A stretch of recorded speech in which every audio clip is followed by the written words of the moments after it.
हे प्रभु न्यायाधीश तुम सदा सहायक दीन के मैं तुम्हें नवाऊं शीश।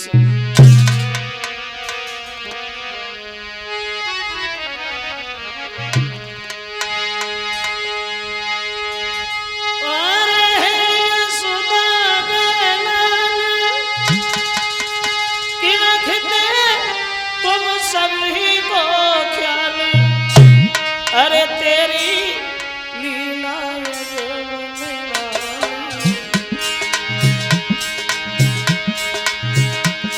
अरे तेरी महिमा अजब निराली लाली राखो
और जिन तिरियन गहरी मैदारी मठ में नची बंधाइया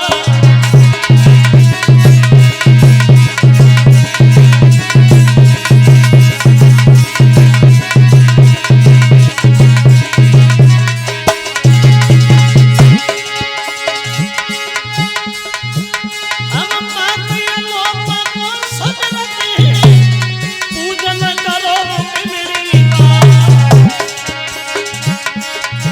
और सुमिरी गुरु ब्रजेश यादव के पद कमलन में ध्यान लगा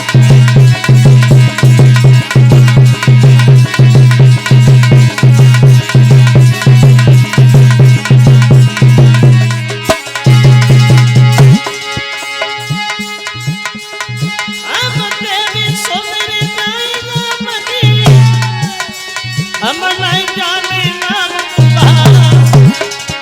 और कछु देर को मठिया कर दे भोली कंठ विराजो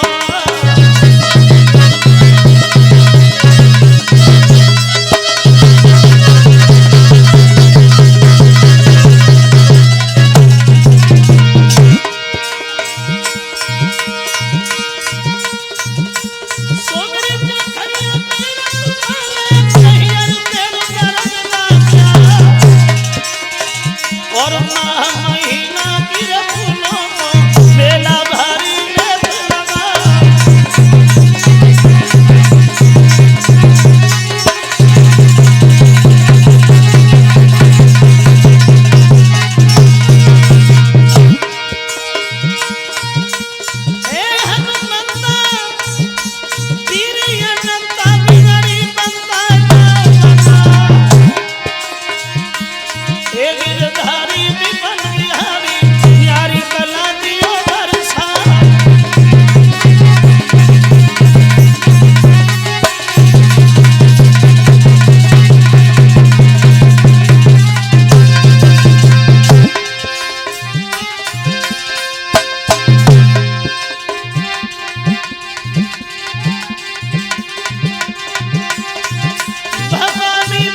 सभा में उपस्थित हमारे सभी श्रोता बंधु,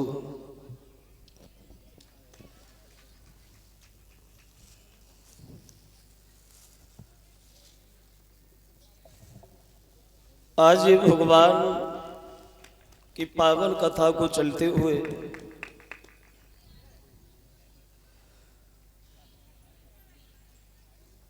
जो ये ब्राह्म का दिन है, भगवान की पावन कथा श्रवण कराते हुए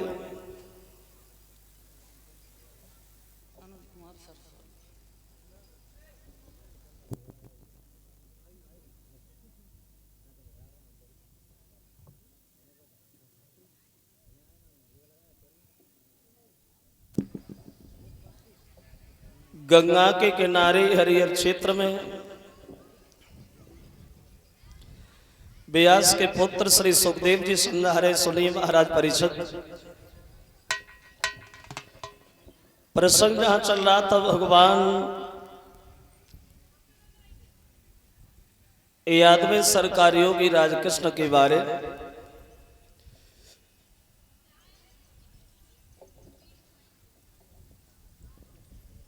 जब जरासंध ने 17 बार भगवान कन्हैया से युद्ध करने के लिए मथुरा पे चढ़ाई की है, लेकिन 17 बार भी हारा गया। 18वीं बार जब तैयारियां करता है तो भगवान ने मन में सोचा कि मथुरा के लोगों पे अत्याचार होगा, तो विश्वकर्मा को बुलाकर के द्वारिका का निर्माण कराया है और रात ही रात में बलराम के द्वारा सब लोगों को सोते हुए द्वारिका पहुंचाया।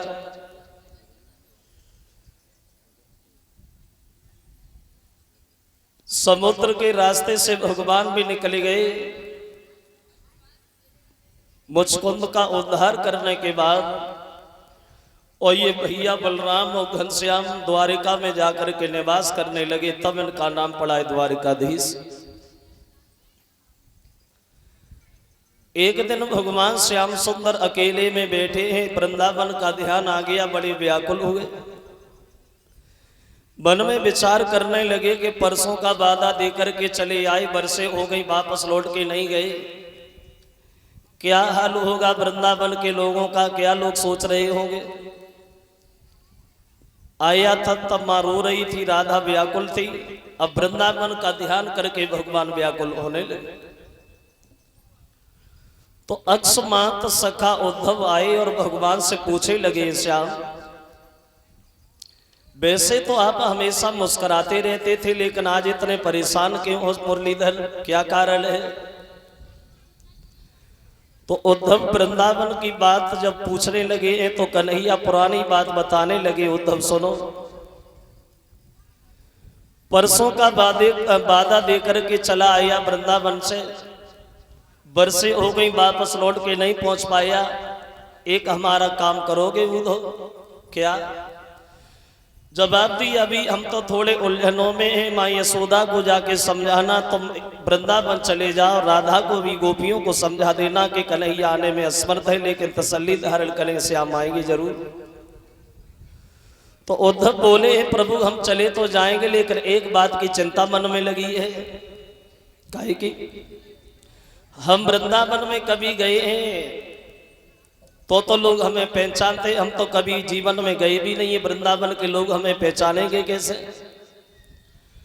तो कन्हैया बोले, उद्धव एक काम करो, तुम हमारे रथ को ले जाओ, हमारा पीताम्बर ले जाओ, हमारा मुकुट ले जाओ, इन्हें देख करके वृंदावन के लोग तुम्हें अवश्य पहचान लेंगे उद्धव, लेकिन तुम वृंदावन चले जरूर जाओ। और भगवान उद्धव को समझाने लगे, उद्धव अरे मेरे उद्धव वृंदावन जइयो और जाई के मैया सो कहियो, यादी कर तू तेरी सागर।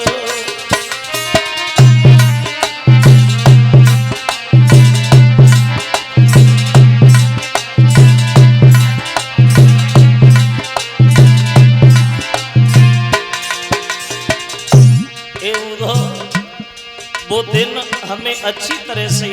पुराना। अरे वृंदावन के कंकड़ कंकड़ मेरी अखियन में झूले।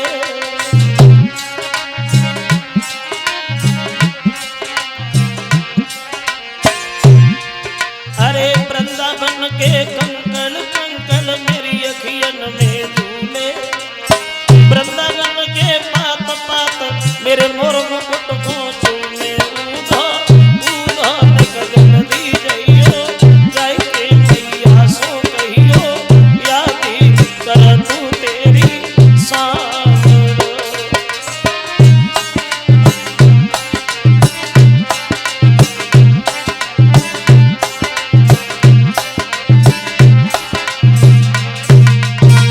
चले जाइए वृंदावन उद्धव।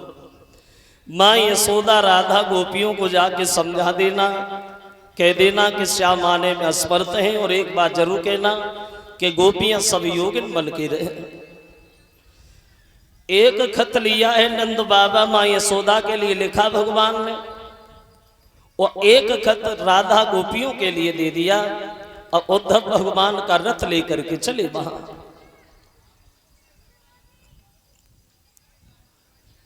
धीरे धीरे जब वृंदावन में प्रवेश कर गए उद्धव, तो क्या देखा है उद्धव ने? इंसान की हालत तो अलग है ही भगवान की याद में, लेकिन जानवर भी, पक्षी भी बड़ा व्याकुल है। गाय बछड़ा सब मथुरा की तरफ देख देख के रमा रहे, रो रहे हैं।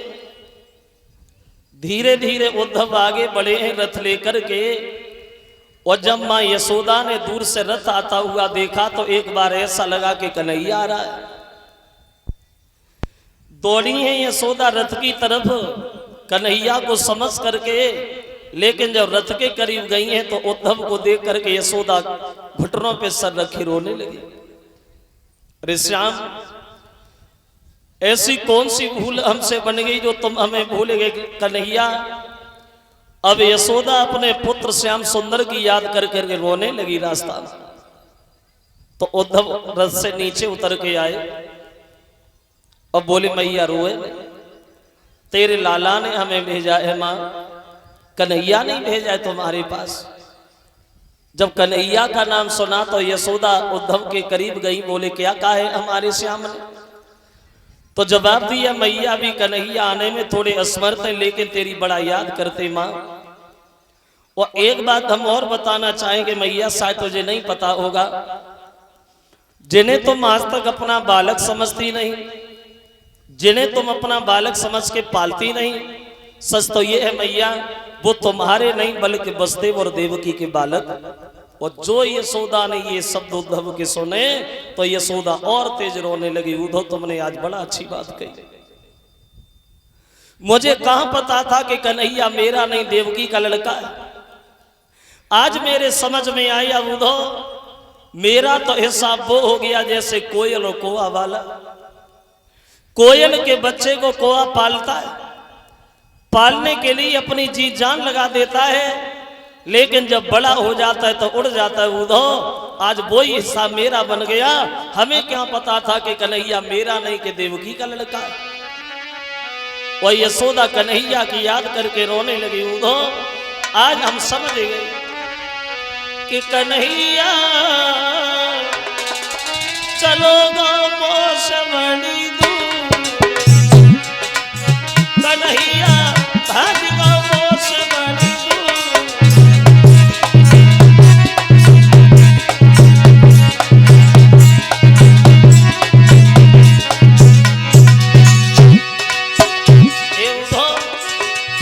मेरी दशा वो हो गई, कोयल के सुत कागा पाले, प्यार करे भरपूर,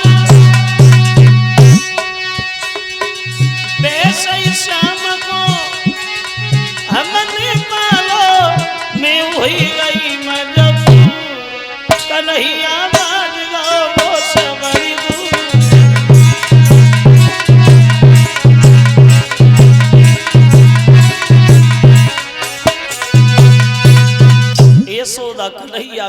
करके रोने लगी है उधो।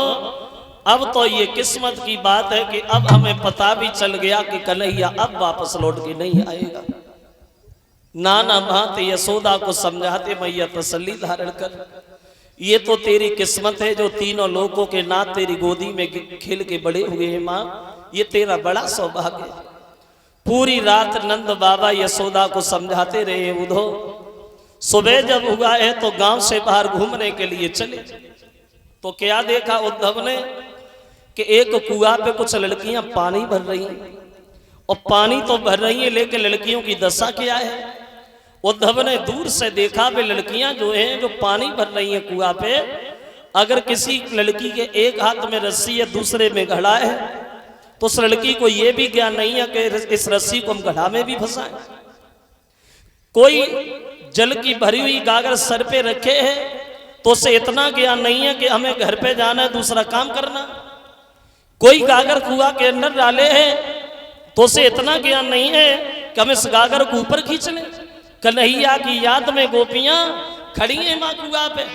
उद्धव दूर से देख रहे हैं क्या दशा है उन लड़कियों की। तो उन्होंने देखा कि कोई घट भरे घाट ही पर वो घंटों से खड़ी दिखाती है।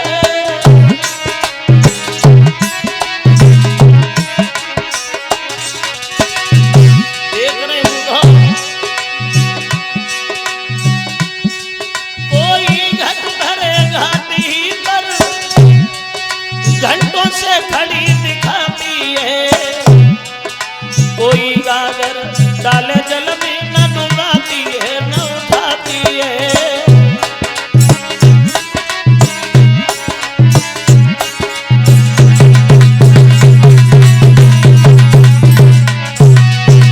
और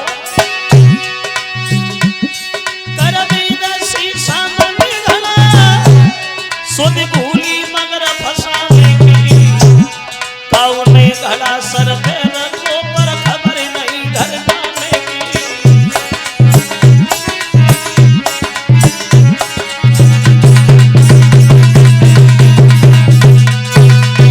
दूर खड़े उद्धव ने लड़कियों की दशा देखी।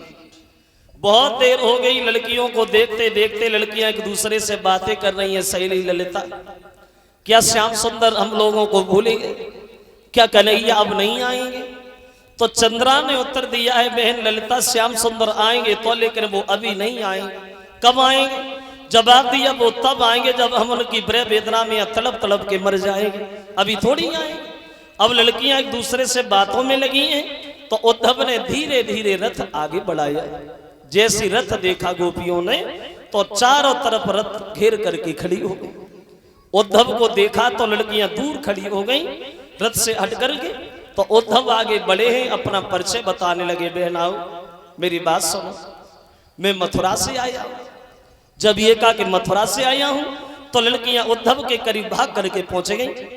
ललिता ने पहचान लिया, बोले लगता है आपका नाम उद्धव है। हाँ ठीक पहचाना, मैं कन्हैया का मित्र हूं और कन्हैया ने तो मैं समझाने के लिए मुझे भेजा है और ये खत दिया है और ये कहा है कि लड़कियां तो तसल्ली धारण करें। और जब ये कहा कि तसल्ली धारण करें तो चंद्रा नाम की लड़की झुझलाने लगी है। उद्धव क्या समझते श्याम अपने आप को? ये कागज का टुकड़ा भेज दिया हमें धैर्य धारण कराने को। उद्धव अगर एक बार कन्हैया हम लोगों के सामने आ जाए तो मनचा धैर्य नहीं आएगा तो ये कागज का टुकड़ा हमें क्या तसल्ली धारण कराएगा। और चंद्रा उद्धव से कन्हैया की शिकायत करने लगी। उद्धव सुनो,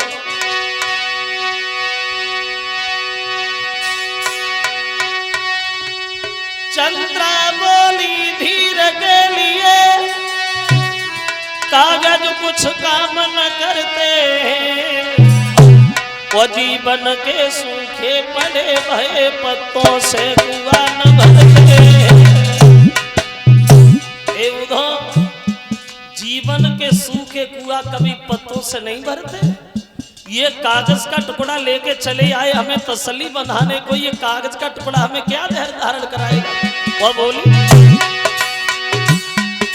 जिनको मोहन मिल करके भी मन चाह धैर्य लाएगा,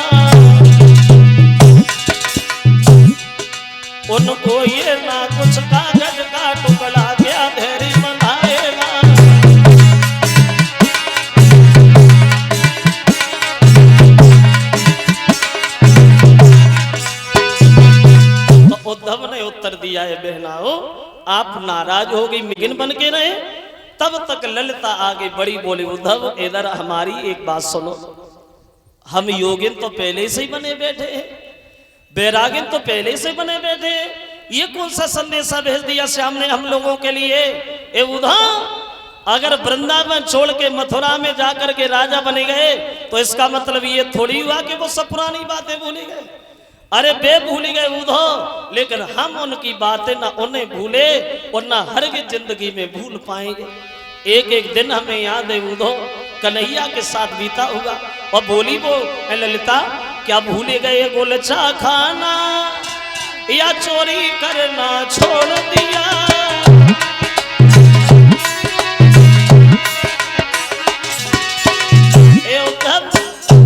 ये वह वृंदावन है जहाँ थोड़ी सी माखन के पीछे हमारे नाच नाचे श्याम, लेकिन किस्मत की बात है मथुरा में राजा बन गए, हम उनकी याद में व्याकुल बने बैठे। और बोले क्या भूल गए गुलचा खाना या चोरी करना छोड़ दिया? इस कर्म त्यागी राधा से या उन्होंने रिश्ता तोड़ दिया?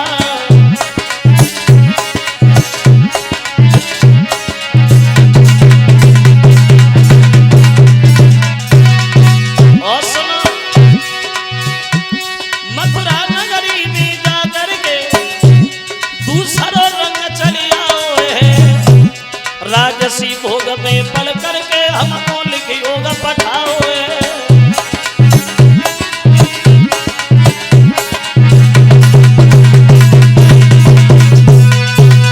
उत्तर दिया है ललिता ने उद्धव, पुरानी बातें हमें याद है उन्हें याद नहीं रही, क्योंकि बड़े आदमी बने।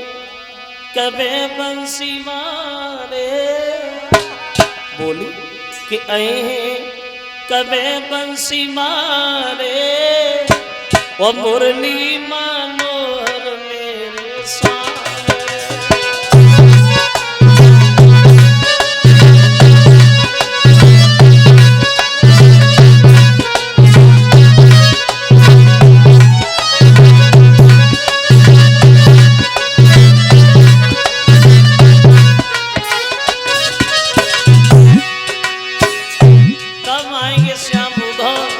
सिर्फ हमें ये सवाल का उत्तर दे दीजिए। वह बोली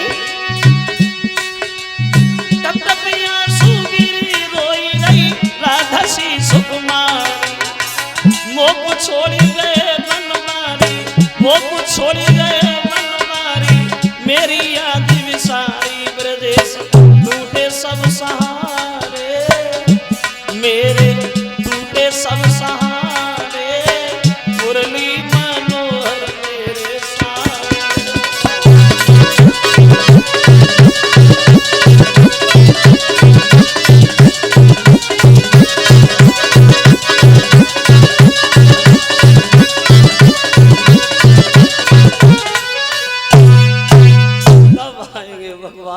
सिर्फ हम ये सवाल का उत्तर दे दीजिए उद्धव। तो उद्धव बोले माफ करना राधा, कन्हैया ने मुझसे ये तो नहीं कहा कि हम उस दिन आएंगे, लेकिन हाँ इतना जरूर है, इतना प्रेम है, इतना स्नेह है भगवान से, तो भक्त के बस में भगवान हुआ करते राधा, श्याम सुंदर अवश्य आएंगे। वो तो तुम्हारी बड़ा याद करते, कभी अकेले में बैठ जाते तो बड़ा उदास हो जाते। तो राधा बोली उद्धव उदास हो जाते हैं, ये तो चिंता है हमें कि कन्हैया हमारी याद करते हैं। जब कन्हैया यहाँ से गए थे मथुरा में, तो मैंने जाते समय उनसे कुछ नहीं कहा था, सिर्फ ये कहा था कि कब आओगे। वो सवाल ये मिला था कि मैं परसों आऊंगा, इसके अलावा मेरी कोई बात ही नहीं रही। मैंने कछु ना कही, वो एक बात ना कही, और जुदाई की पीड़ा फिर पाएगा दैया।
श्याम से, सिर्फ ये कहा कि कब आना होगा, उत्तर आया कि परसों आऊंगा। ये शब्द कह के राधा रोने लगी। तो राधा को जब रोता हुआ देखा तो उद्धव दोनों हाथ जोड़ के क्षमा मांगने लगे, माफ करना राधा। आज तक तो हम ये समझते थे कि श्याम सुंदर भगवान है और गोपियां सब पागल हैं उनके पीछे, लेकिन आज हमारे समझ में आ गया राधा अगर वो इंसान नहीं भगवान है तो तुम भी कोई साधा लड़की नहीं हो, तुम भी भक्ति रूपी अवतारिण हो। इतना बड़ा स्नेह है भगवान से, तो श्याम सुंदर अवश्य आएंगे। राधा तसल्ली धारण करिए। अब गोपियों को समझा बुझा करके उद्धव चले हैं वापस वृंदावन से। और जब उद्धव चले तो लड़कियां सब उदास हो गई। तो उद्धव पूछने लगे अब उदास क्यों हो, अब तो भेजेंगे भगवान को तुम्हारे पास। तो लड़कियां बोली उद्धव वो वाली बात थोड़ी है, बात तो इस बात की है, अभी तक तो हम लोग इस आस में जिंदा थे कि श्याम सुंदर आए, अब वो नहीं आए तुम्हें भेज दिया तो थोड़ी देर अच्छा लगने लगा था, अब तुम भी जा रहे हो, अब तुम्हारे जाने के बाद हमारे साथ क्या गुजरेगी। बोले क्या गुजरेगी, तो लड़कियां बोली सुनो, लेकिन तुम्हारे जाने के बाद बोली कि तारे गिन गिन के। लड़कियां उद्धव से कन्हैया की बात कहती उद्धव कि तारे गिन गिन के और उधर रात कटेगी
वहां बलराम से रेवती का विवाह हुआ।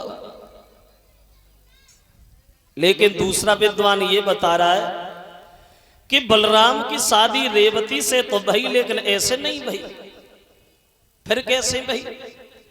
तो उसने एक बात ये बताई, प्रमाण ये दिया कि बलराम का विवाह रेवती से तो हुआ, लेकिन ऐसे नहीं हुआ।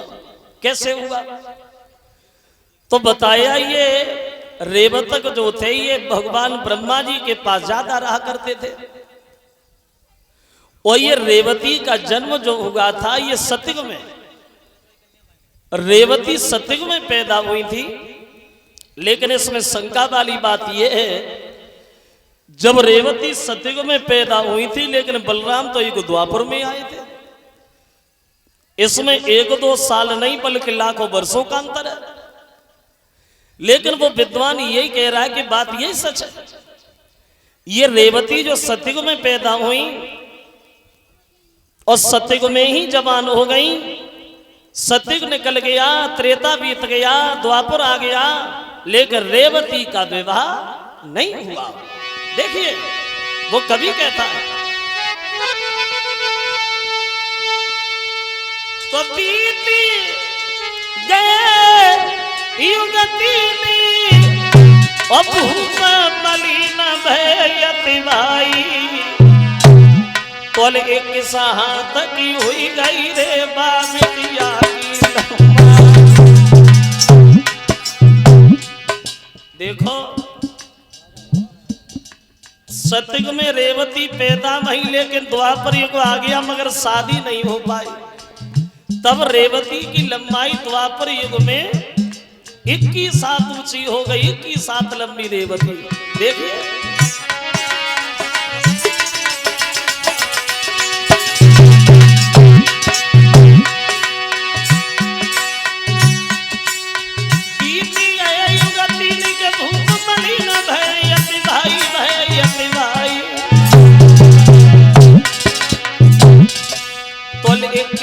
तक हो गई रे बाबिटिया की लंबाई, लेकिन पर कोई नहीं पाई शादी है भाई, जीवन की रे बर्बादी है।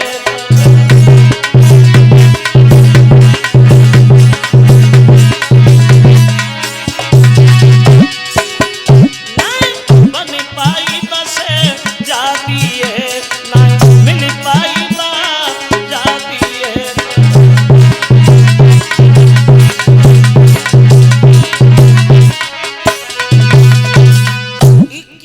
लंबी हो गई रेवती, लेकिन रेवती का विवाह हो नहीं पाया। एक दिन रेवतक को ध्यान आया तो ब्रह्मा जी से बोले, प्रभु हमसे तो बड़ी भूल बनी गई। कैसी? जवाब दी, हम तो तुम्हारे पास बने रहे, लेकिन हमारे घर में सतयुग में एक बेटी पैदा भई, द्वापर आ गया, हमने शादी नहीं कर पाई, और कोई ऐसा लड़का बता जो हम शादी करें। तो ब्रह्मा जी हंसने लगे, रेवतक पागल हो, लड़का पूछ रहे हो, इतनी उम्र का तो कोई बूढ़ा भी नहीं मिलेगा। बोले सोचो, तो बोले काम करो, कन्हैया का अवतार हो गया, उनके बड़े भैया बलराम है, तुम उनसे शादी पक्की कर दो। तो नाई और ब्राह्मण को भिजवा करके रेवती का विवाह बलराम से पक्का कर दिया गया, टीका चला दिया गया। अब लेकिन ये नहीं पता है द्वारिका वालों को कि रेवती 21 हाथ लंबी है, देखा तो किसी ने था नहीं। अब अरुणत नगरी के लिए बारात द्वारिका से जब चली है, और वो जयमाला लेकर के रेवती जब दरबार में आई तो 21 हाथ लंबी थी रेवती। देखिए ले जयमाला संग सहेली लली सभा में आई, और दूरी दूरी से गिरधारी ने देखी जब लंबाई, जो 21 हाथ लंबी थी रेवती, कन्हैया ने लंबाई को देखा, बलराम की तरफ देखा, फिर रेवती की तरफ देखा, तो मन में सोचने लगे जे भाभी या भाभी है?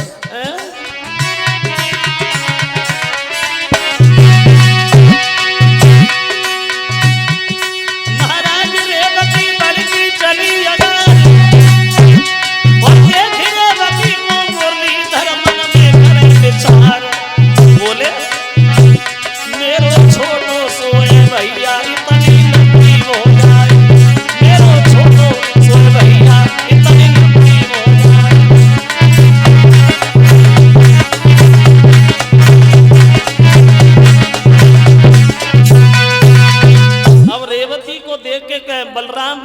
तरफ देख करके कन्हैया मन में सोच रहे चलो वो शादी तो होगी, जब बारात आई है तो शादी भी होगी। लेकिन एक बड़ा मुसीबत, जे तो जब शादी होगी तो का रथ में ना बैठेंगे, हमें लेके काय में जाए। फिर मन में सोचा इनसे कहेंगे भैया मजबूरी है, पैदल ही पैदल चलो। फिर कन्हैया सोचने लगे जे तो का रथ में ना बैठेंगी तो पैदल ले जाएंगे, मगर जब घर पे लेके जाएंगे तो जे का दरवाजे में ना घुसेंगी, मकान दोबारा सब खसवा के बनवाने पड़ेगा। कन्हैया सोचने लगे चलो जो भी ये भी देख लेंगे। लेकिन एक सबसे बड़ी भावई है काई की। अब भगवान मन में विचार करते हैं और सोचते हैं कैसी गुजर होई भैया की तनी लंबी घरवारी से, जा प्यारी हवजा हमारी से।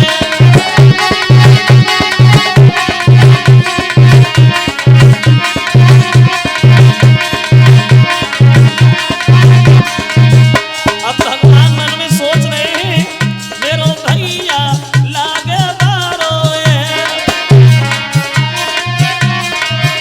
राजा ने कहा विचारो है।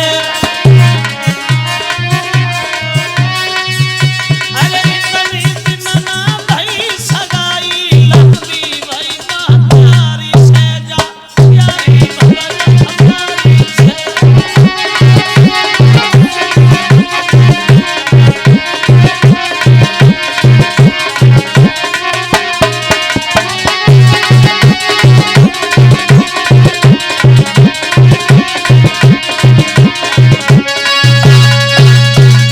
कन्हैया बैठे बैठे मन में विचार कर रहे हैं।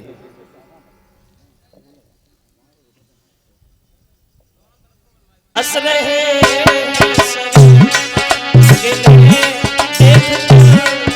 रहे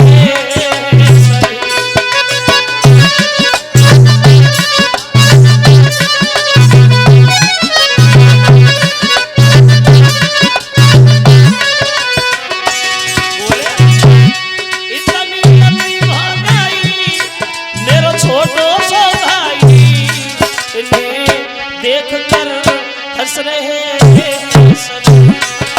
इन्हें देख कर हंस रहे।